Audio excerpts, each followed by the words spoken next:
My name is Paul Lopez, and this is a brief presentation on Hypnopedia, the efficiency of it, and how it applies to Aldous Huxley's Brave New World and Brave New World Revisited.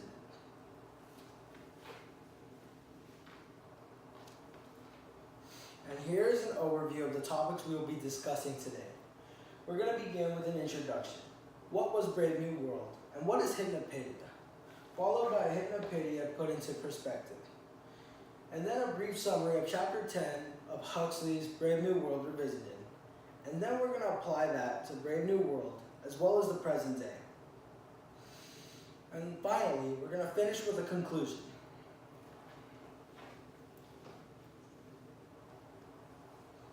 Introduction. Huxley and Brave New World. Aldous Leonard Huxley was born on July 26, 1894. He graduated from Balliol College, Oxford, with an undergraduate degree in English literature. During the 1920s and 1930s, Huxley spent most of his time in the Garsington Manor near Oxford, and it was here that he wrote his famed novel, Brave New World.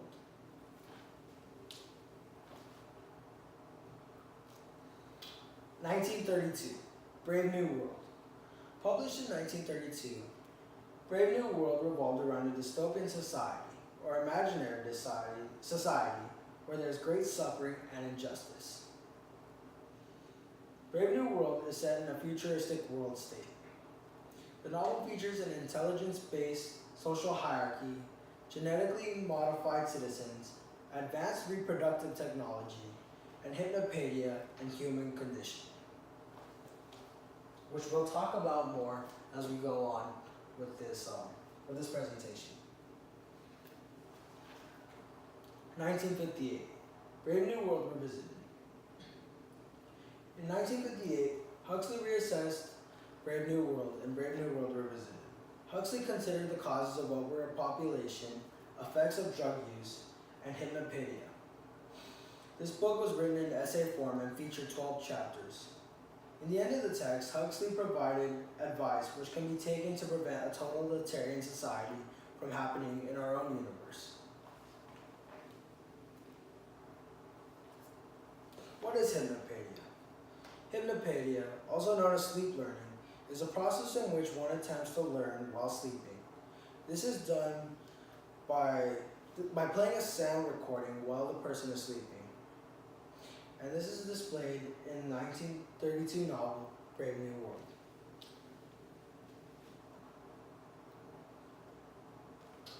Hypnopedia put into perspective. Hypnopedia is a popular plot element of many works of literature, but there's a difference between the hypnopedia featured in literature and the reality of it.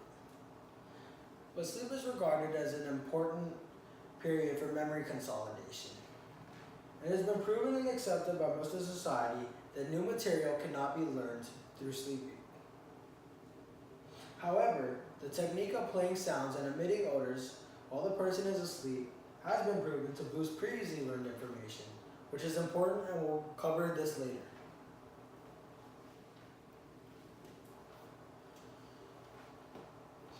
So let's talk a little bit more about Brave New World Revisited. So as we said before, in 1958, Huxley wrote Brave New World Revisited, and the text explored Huxley's vision of the future compared to his 1930s vision of the future. At the end of it all, Huxley concluded that the world was becoming like Brave New World faster than he originally thought.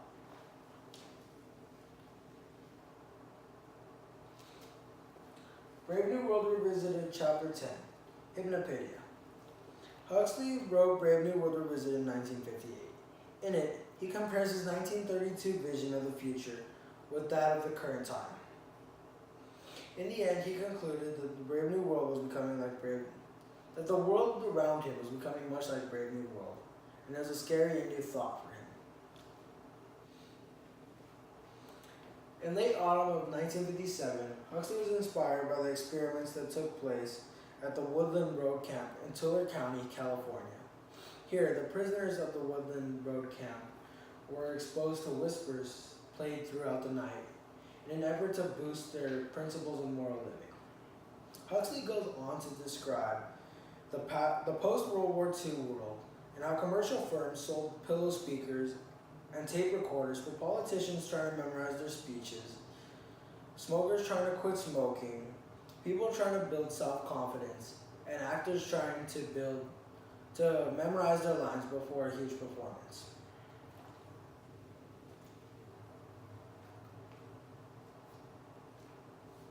Brave New World Revisited applied to Brave New World. Chapter 10 of Brave New World Revisited relates to Chapter 2 of Brave New World. Huxley recalls the events of Chapter 2 of Brave New World when the director of hatcheries and conditioning for Western Europe explains to a group of freshman conditioners and hatchers the workings of that state-controlled system of Hypnopedia. And this is a direct quote from Aldous Huxley himself. In Brave New World, Hypnopedia is used as a way to condition children from a young age. So I don't know if you remember from early on when we discussed the effects of Hypnopedia and how it has been accepted by most of society that it is impossible, and that there's a big divide between the literature version of Hypnopedia as well as the reality. Well, that all comes from this study by Charles Simon and William Emmons, who conducted experiments on electroencephalology. They concluded that learning while asleep was impractical and probably impossible. And this is because their research concluded subjects did not recall the material presented during sleep and when they awoke. And this is what created that divide.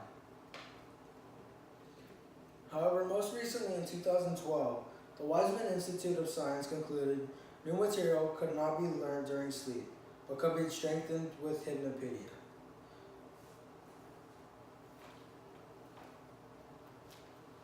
So this is going to be a recap of all the topics we've discussed today.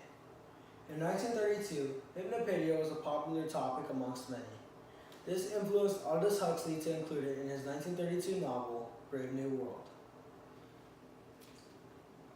At the time Huxley wrote Brave New World Revisited, the world had drastically changed. Simon and Emmons' findings from the 1956 study had turned many people away from the original ideas of Hypnopedia. Thus, Huxley's vision of the future concerning Hypnopedia was false. Thank you.